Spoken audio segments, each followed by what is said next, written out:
Okay, the dysfunction just never ceases. This is I should have started this video before I closed this other tab, but I didn't realize I was going to run into this. Okay, first of all, when my Charles Schwab American Express account was established, in my Charles Schwab page, when I log into the website,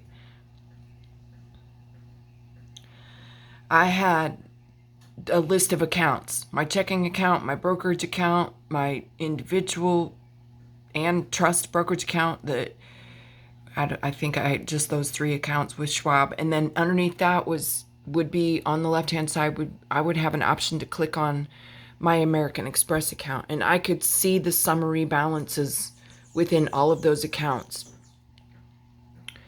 So that option wasn't there anymore. Well, it had been there. It had been there, but I was locked out of my accounts. Remember? I'm going to say that again.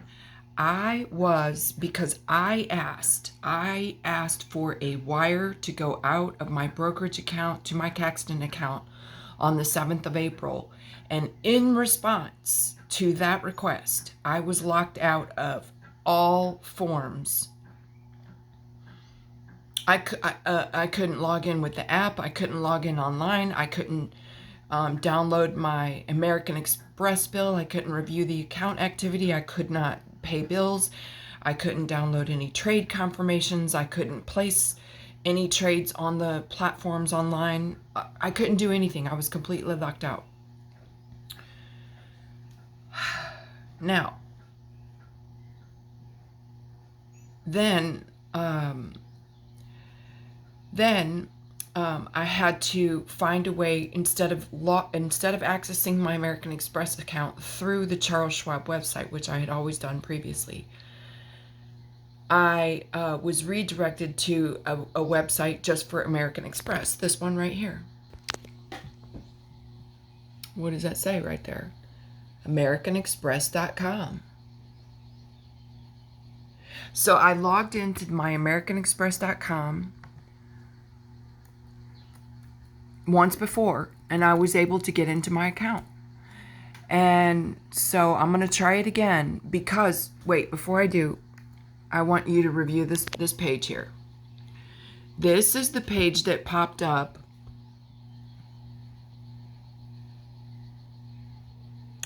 when I clicked on my American Express card from the Charles Schwab website. Now, before that, and it took me to a login page. It took me to a login page where I entered my credentials for the American Express account. And now, instead of just logging me in, it says confirm your authorization. You are authorizing Amex to display your American Express card account information in your Charles Schwab account. Well, they had already done that. That's been done like that since the day I got the card. I've had the card over a year. Why am I having to do that again? And it says click confirm to complete your authorization. You will be automatically redirected to Charles Schwab, where all use is governed by Schwab's terms and conditions and subject to its privacy and security policies. Well, oh, and down here, look at this. Your global privacy control. My control of my privacy on a global level, an opt-out signal has been honored. What the hell is that mean?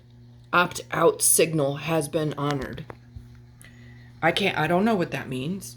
When I move my cursor down here, there's nowhere to click on this to get more information or to expand anything. Let me see what comes up down here. There's nothing. It's got little scroll down and scroll up buttons. And but nothing happens here when I click on these scrolling up and scrolling down buttons. So it seems, if I read that just in layman's terms, it seems that American Express that my card was unlinked from my Charles Schwab account, and I had to relink it. But now when I relink it, they're reminding me that I have to be governed by the terms and conditions.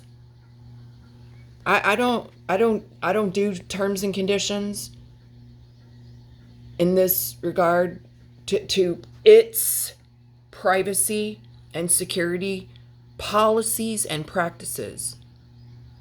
I don't do policies and practices. I'm not an employee. I'm not in the business of banking. I am a card holder and an account holder. Policies and practices do not apply to individuals. They apply to businesses. And if I'm going to be forced to agree with them, then where the hell can I find those? They're nowhere on here. Tell me what click confirm. But what am I confirming? You can't even give tacit consent anymore. You could, look at this. So I'm going to do like this. I'm going to go up here to the top. I am not going to agree.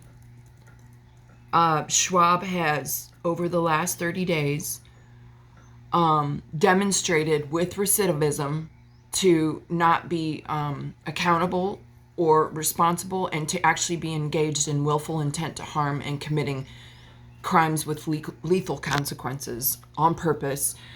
And I could go on and on and on with the list of charges. But now, all I'm trying to do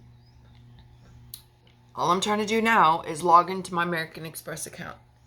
And you see how that's just spinning and spinning and spinning? And then it says this site can't be reached. Now, again, under duress, they're making the client and the cardholder unable to review statements, to download statements, to check statement activity, and or pay a bill for the American Express card.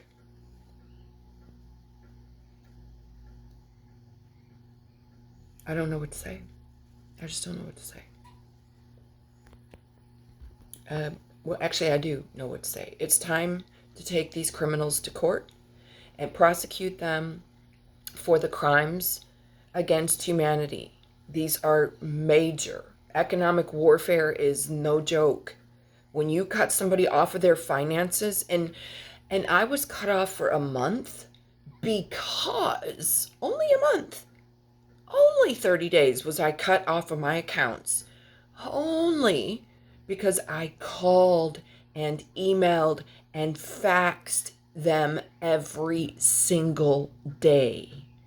Now, and when I say called, emailed, and faxed, I mean I was with Charles Schwab every single day for 30 days on average for 2 hours a day. Now, if somebody had, a job to go to and kids to come home and pick up from school and take care of the kids and then the house to clean and this and that and the other, they don't have 2 hours a day.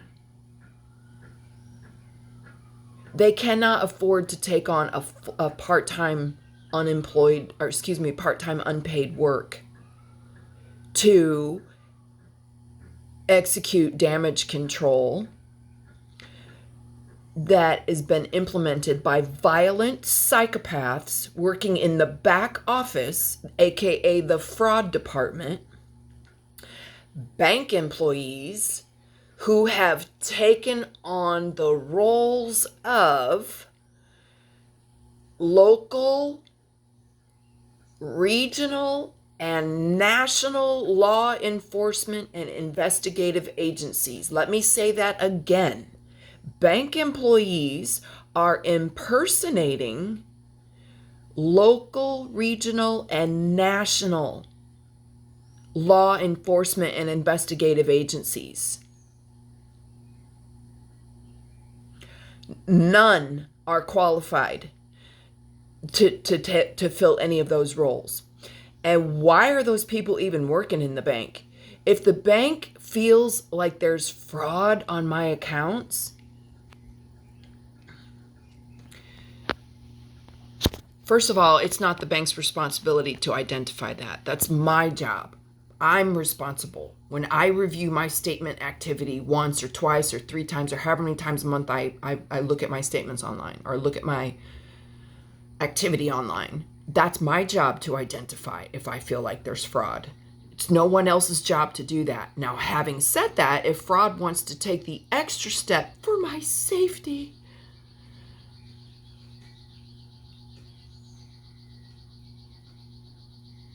and they want to illustrate, oh, we think there might be some fraud activity on your account, well, then ask me to identify the source, whatever you think it is, and ask me, and I will tell you if that's me that's doing that or if it's somebody else that's trying to hack into my accounts or AKA commit fraud.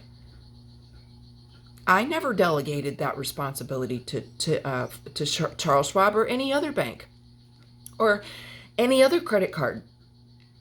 That's always traditionally been part of the terms and conditions of the service agreement that the first party to the agreement, me, has with the second party to the agreement, the bank or the credit card company.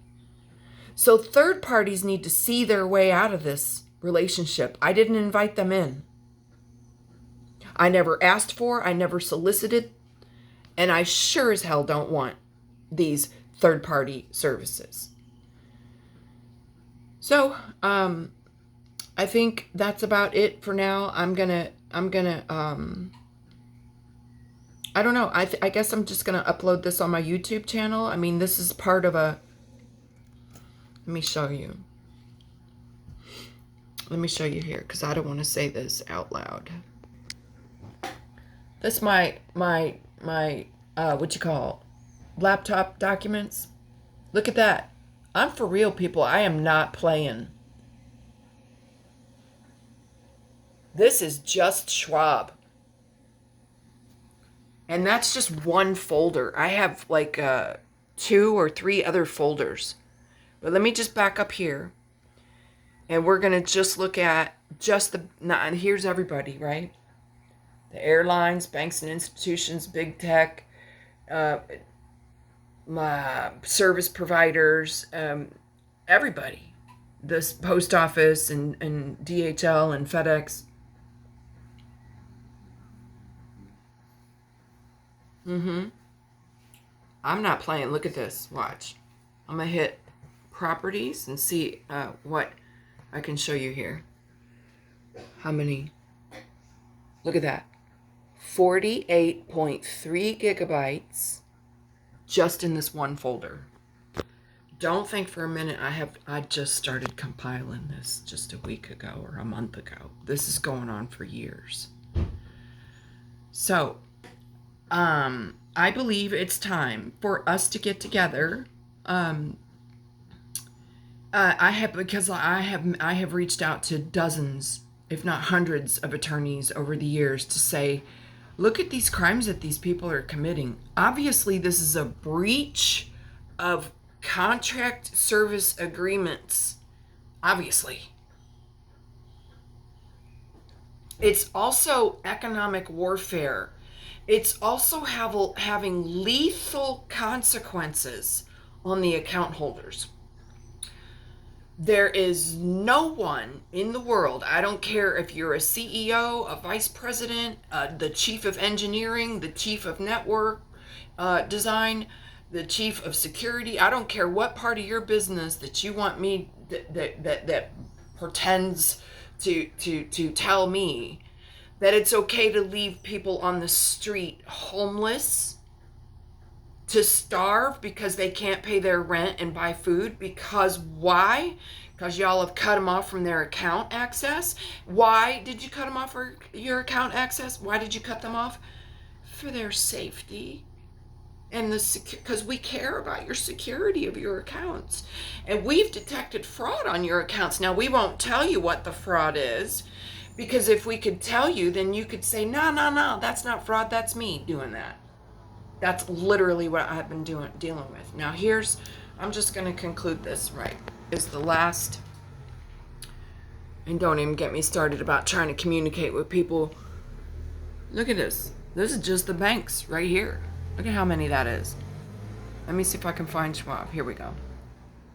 This is the last.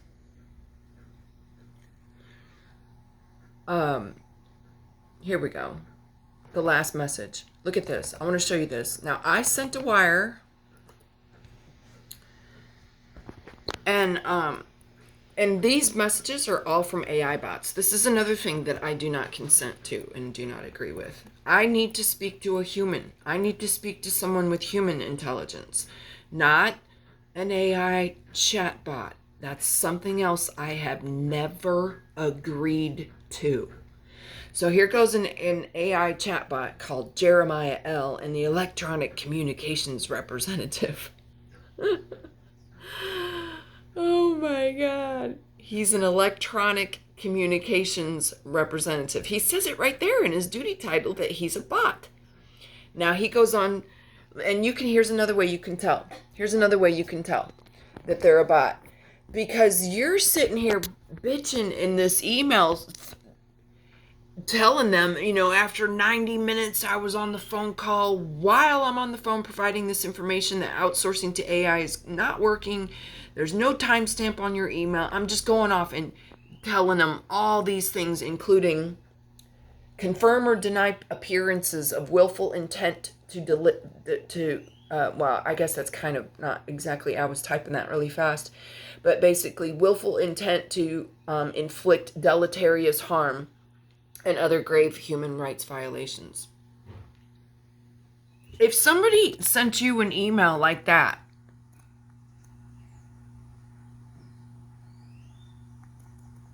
talking about grave human rights violations, would you write them back with this tone of voice? Thank you for your message! Exclamation point. I am happy to help. In review, I am pleased to confirm that this has been completed/posted. What's this? And then the bot goes on to cite this one, reference WI. I don't know exactly what W means, but I stands for investigation. This is the investigation case number that was assigned to the aforementioned bank employees who are impersonating law enforcement and investigative agents. That's a case number. That is not a bank reference number, okay? And then he goes on to say, we regret any inconvenience with this item and appreciate your patience. So I wrote him back. I'm so tired of this, right? I just said, from me, do not reply. Dear AI chatbot, that's not a bank reference number. That's the number of a hostile and unlawful investigation that back office psychopaths, aka bank employees who are impersonating law enforcement and investigative agencies, the number that they assigned to my wire transfer. I'm still waiting for the CEO's office to confirm or deny appearances of willful intent to harm and other very serious felony crimes associated with this and other disturbing trends. Some examples are the disappearance of wire transfer instructions sent on the 7th of April.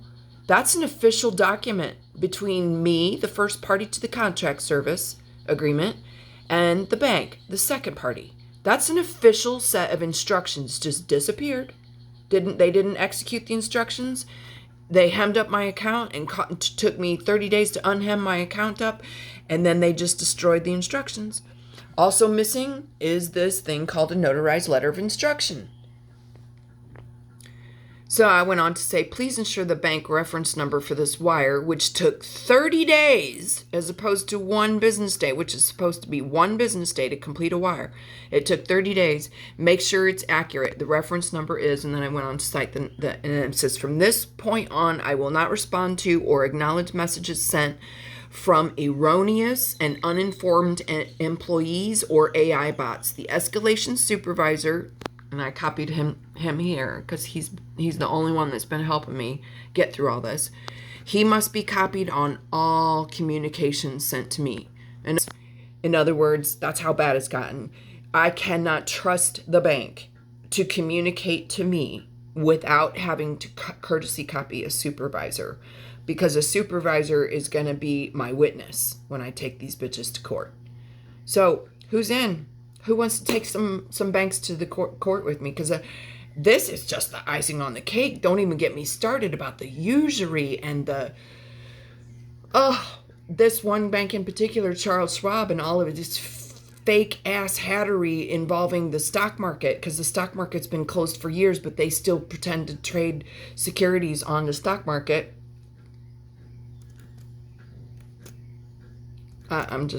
I could go on for hours and hours and hours about all the crimes that the banks have committed against us, not just in the last few years either, but let's just keep it to a brief period of time, and let's just say, I don't know, the last 7 to 10 years.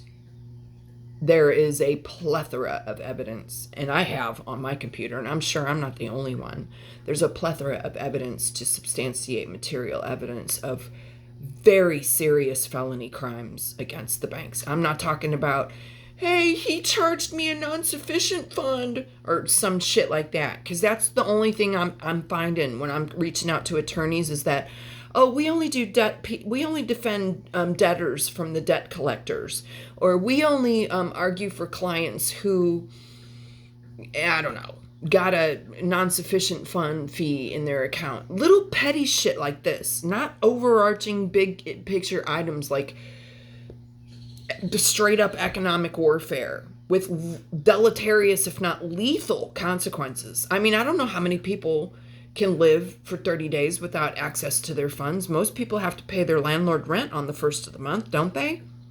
Most people have to eat at least once over the course of 30 days, right? I don't want to belabor the subject or the message in this case. I'm just going to leave it here. Anybody and everybody who wants to get together and file suits against the banks, let's do this. And we don't need a fucking attorney to do it, to help us, because the attorneys are court actors and they're not interested in doing anything for victims of the crimes. They're only in the game to defend the white collar criminals who are committing these crimes against the victims. Period. Across the board, everywhere you go. That's all I find. So I'm going to put this under on my YouTube channel. I'm going to call this solicitation to sue the banks. See who's in. Ciao for now, family.